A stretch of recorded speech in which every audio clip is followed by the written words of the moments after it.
নমস্কার, শুভ সকাল। কেমন আছেন সবাই? আশা করি ভালো আছেন। আরেকটা নতুন ভিডিওতে আপনাদের সবাইকে জানাচ্ছি অনেক, অনেক শুভেচ্ছা। এখন আছি রান্নাঘরে। রুটি ভাজি করতেছি। এটা হচ্ছে লাল রঙের রুটি। মানে হচ্ছে লাল রঙের আটা আরকি। সকালবেলা রুটি করতেছি আমাদের সবার জন্য। আমি, ঈশান, সারা, আমার ভাই, আমার হাসব্যান্ড সবার জন্য।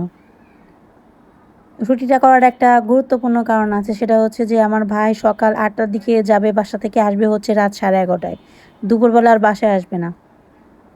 এর জন্য ওকে যদি রুটি করে দেই দুপুরবেলা খাওয়ার জন্য আর কি, তাহলে ওর বাইরের খাবারটা খেতে হবে না।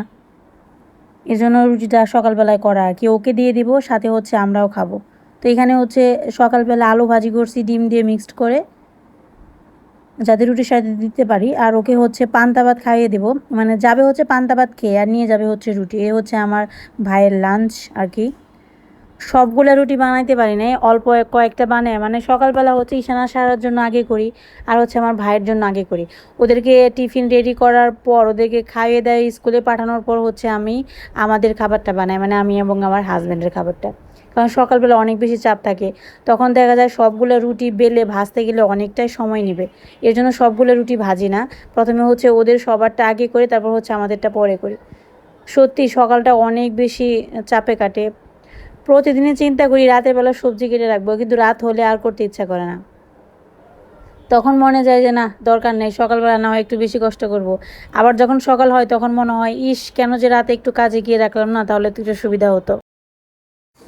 প্রচণ্ড টায়ার্ড হয়ে গেছে। সকালের সময়টা এত বেশি কাজের চাপ থাকে। আমার ভাইকে খাবার বানিয়ে দিই, আমার মেয়েকে টিফিন বানানো, বাচ্চাদের সমস্ত খাবার টাবার বানিয়ে সবাইকে বাসা থেকে বের করে দিছি। এখন রেস্ট নেওয়ার কথা ছিল, একটু রেস্ট নিতাম আধা ঘন্টা, কিন্তু এমনটা হয়েছে যে দুপুরবেলা এত চুলার তাপ কমে যায়, ইদানিং আরও বেশি হয়েছে, একদম রান্না করা যায় না। তো আমি তাড়াহুড়ো করে আমাকে দুপুরে রান্নাটা এই যে 10টা 10:30টার মধ্যে শেষ করতেই হবে। যদি না করতে পারি তাহলে পরে কষ্ট হয় আরও বেশি। তো এই জন্য রেস্ট নেওয়ারও সময় নেই। রুটি ভাজা এখনও হয় না, চুলায় একটা রয়ে গেছে, ওইটা ভাজা শেষ হলে দুপুরবেলার জন্য কাটাকুটি সমস্ত কিছু শেষ করে রান্না বসিয়ে দিব, তারপর হচ্ছে খাওয়া দাওয়া করবো। আসলে মেয়েদের জীবনটা অনেক যুদ্ধের মধ্যে কাটে, প্রত্যেকটা দিন মনে হয় নতুন নতুন যুদ্ধ, নতুন নতুন এনার্জি নিয়ে জীবনটাকে শুরু করতে হয়, মানে দিনটাকে শুরু করতে হয় আর কি। ছুটি দিন বলেন যাই বলেন, মেয়েদের কোনো ছুটির দিনই নাই। আর এটা হচ্ছে লাল রঙের আটা। এইটা হচ্ছে দিছিল হচ্ছে আমার ননদ দিছিল আর কি, মানে দিয়ে দিছিল। উনি হচ্ছে ওনার শ্বশুরবাড়ির এলাকায় তো এরকম গম চাষ করে, ওখান থেকে নিজেরা ভাঙে, তারপরে ওখান থেকে আমাকে অনেকটা দিচ্ছে। কিন্তু এটা বানাইতে অনেক সময় লাগে, আর ভাজি করতেও অনেকটা টাইম লাগে, এর জন্য বিরক্ত লাগতেছে, অনেকক্ষণ ধরে রুটি ভাজতেছি। এরপর হচ্ছে দুপুরবেলা রান্না বান্নার জোগাড় যন্ত্র শুরু করলাম। আপনাদের তো বলেইছি যে দুপুরবেলা চুলার তাপ থাকে না, এর জন্য তাড়াহুড়ো করে আমাকে রান্নাটা শেষ করতে হবে দুপুরের আগে। আজকে রান্না করব শাপলা চচ্চড়ি। পেঁয়াজ দিয়ে, ইলিশ মাছের মাথা দিয়ে শাপলা দিয়ে চচ্চড়ি রান্না করব। তার সাথে হচ্ছে পটল ভাজি করব, আর হচ্ছে মুরগির মাংস রান্না করব। কয়েকদিন যাবৎ ধরে সারা বলতেছিল মাংস খাবে, এর জন্য ভাবলাম আজকে রান্না করি। তো মুরগির মাংস রান্না করার জন্য মাংসটা কেটে নিতেছি। মুরগিটা রাতের বেলা বের করে রাখছি।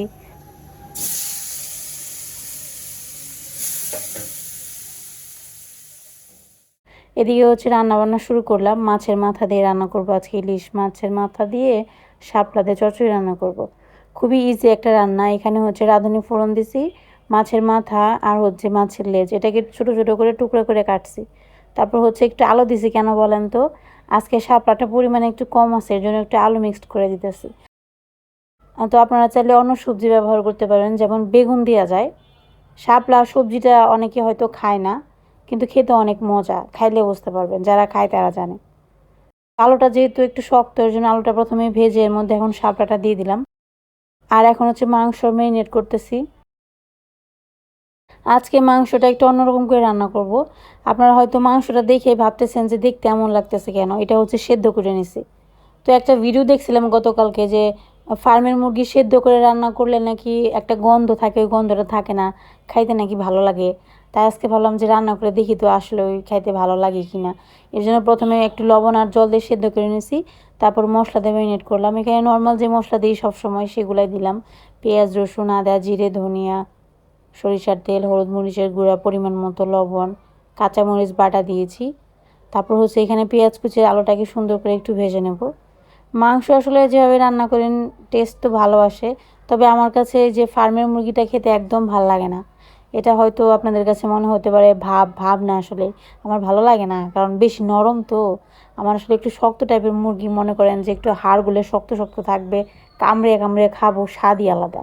আর এই মুরগি মনে করেন যে মাংস আর হাড় খাইতে একই রকম, এটা কোনো টেস্টই ওঠে না, তরকারিও স্বাদ লাগে না, মাংসও স্বাদ লাগে না, কী আর করার। ওই শক্ত মুরগি আবার বাচ্চারা খাইতে পারে না, এর জন্য দেখা যায় যে এইটাই বেশি খাওয়া হয়। তো মাংস কষানো হয়ে গেছে, পরিমাণ মতো জলটা দিলাম, এখন হচ্ছে রেখে দেবো। রান্না বান্না শেষ হইলো। এই তো দেখেন মুরগির মাংস, ঠ্যাংটা সবার উপরে উঠে থাকে, যত চেষ্টা করে নিচে রাখার তা উপরে উঠে থাকে। মাছের মাথা দিয়ে শাপলার চচ্চড়ি ভাজা, এই হচ্ছে রান্না। বাজার নিয়ে আসলে মাত্র অনেক কিছু বাজার আনছে, সবজি। দাম কিরকম গো?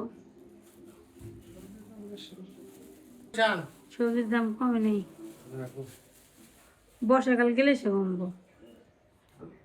কাঁচামরিচ 170 টাকা। তেনা কাঁচামরিচের দাম কমছে শুনলাম। ওটাই তো কমছে 100 টাকা চাল। পলাশের আলি 100 টাকা। এটা 60 টাকা কেজি। করলে দাম একটু কমছে, 100 টাকা না। বেগুন 100 টাকা কেজি। ডাটা আছে 20 টাকা দিয়ে এক আটি। দেখি আনছে আবার আম ম্যাঙ্গো। বাড়ি উগানছি 150 টাকা। এখানে আছে করলা পেঁপে নিয়ে এসো, খালি বস্তা করে দেওয়া যায়। ফলে অন্য নাই নেই। করলা এমনিতেও দাম বেশি থাকে বেশিরভাগই।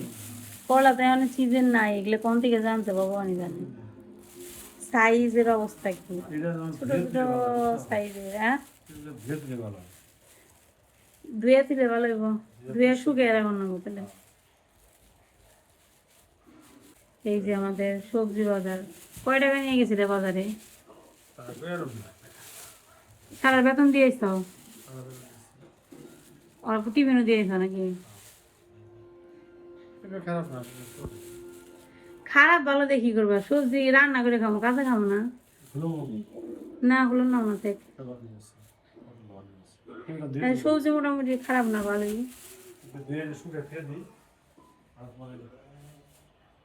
ধুয়া দিলে উপরে একটা যে পিছলা পিছলা ভাব থাকে না, ওটা হয়ে জায়গা। আর শুকিয়ে রাখলে দেখা যায় মেলা অনেকদিন থাকে। বর্ষাকাল যাইবো, কবে সবজির দাম কমবো? বর্ষাকালে ওই যে অন্য জায়গায় আরো দাম। দেখছেন করলার সাইজ, দেখেন কি অবস্থা। এই বর্ষাকালে সব জায়গায় সবজির দাম একটু বেশি থাকে, কারণ হচ্ছে যে ফসলের জমিতে সব জলের নিচে থাকে, কিছু চাষবাস করতে পারে না, তখন অটোমেটিকলি বেড়ে যায়। যে জায়গাতে জল হয় না, চড়া এলাকা, সেই জায়গায় সবজি এসে গিয়ে সারা বাংলাদেশ চলবো, এর জন্য সবজির দাম অনেক বেড়ে যায়, কিছু করার নেই, কি আর করে। এখন হচ্ছে চা বানাবো, দুধ চা। তো দুধ চায়ের জন্য সবসময় আমি পাউডার মিল্ক যেটা, সেটাই ব্যবহার করি, কারণ হচ্ছে যে লিকুইডটা আসলে থাকে না, কারণ দুধ আমরা খুবই কম খাই। তো এখানে পাউডার আছে, পাউডারটা জলের সাথে গুলাইয়া তারপর হচ্ছে চায়ের মধ্যে দিব। চা খুবই কম খাওয়া হয়, সত্যি কথা বলতে খুবই কম খাওয়া হয়। যেদিন ধরেন একটু খিদা লাগছে, অথবা দেখা যায় যে শরীরে মনে হইতেছে যে এনার্জি একটু কম পড়ছে, সেই দিন একটু চা খাই, তাহলে মনে হয় যে শরীরটা চাঙ্গা থাকে। প্রতিদিনে আমি চিন্তা ভাবনা করি যে লিকার চা অন্তত পক্ষে রেগুলার খাবো, কারণ অনেকেই বলে যে চা খেলে নাকি শরীরে এনার্জি অনেক ভালো পাওয়া যায় এবং শরীর অনেক চাঙ্গা থাকে। কিন্তু প্রতিদিনে চিন্তা করি, একদিনও আর করতে ইচ্ছা করে না, এত অলসতা লাগে, চায়ের কথা মনে পড়লে যেমন একটা অলসতা চলে আসে, করাই হয় না। তো এইদিকে হচ্ছে দুধ চাটা করা হয়ে গেল।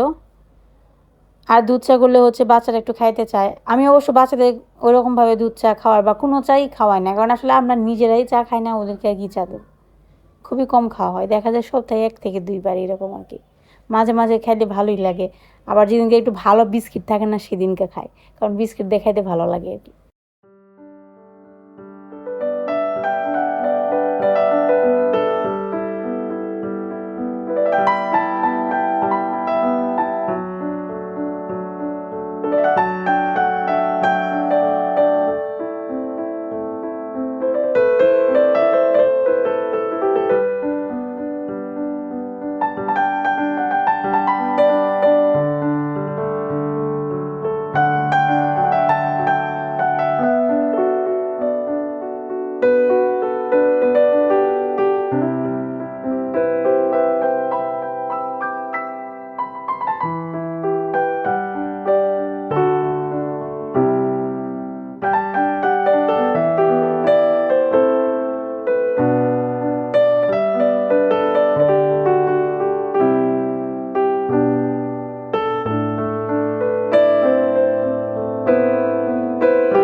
আমাদের বাসায় এখন লোডশেডিং পড়ছে, ও সরি আমাদের বাসায় না, পুরো ঢাকা শহরে লোডশেডিং পড়ছে, কারেন্ট চলে গেছে এই মাত্র।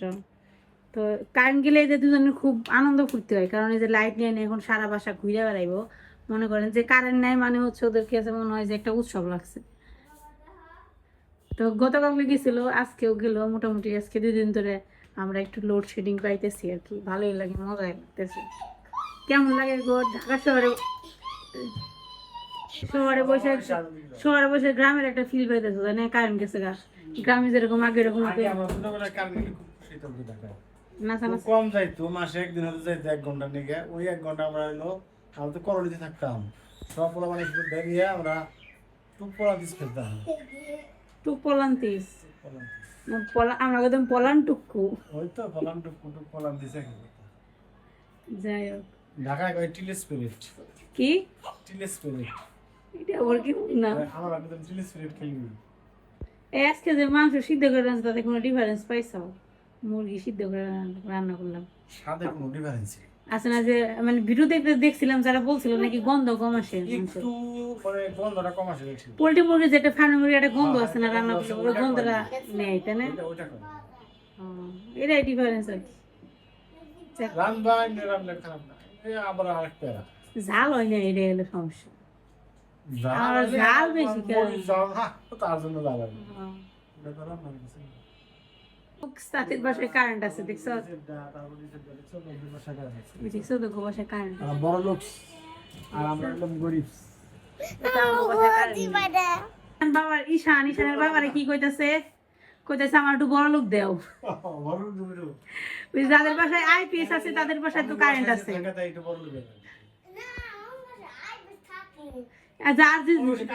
আমাদের যেটা আছে সেটা যথেষ্ট, আমাদের আইপিএস লাগবে না, আমরা এমনি ভালো আছি, ঠিক আছে? একটু একটু ফিল করো গরমটা, একটু ফিল করো। 1 ঘন্টা কারেন্ট না থাকলে কি হয়? কিছু হয় না। এই যে একটু করে শুয়ে রয়েছে আরামে, পেরা আছে। কেবল জমছে খেলাটা কারণে পরে আয়, পরে কি নড়ার সময় কারণ 10 সময় তখন তো অত লোড হইতো না।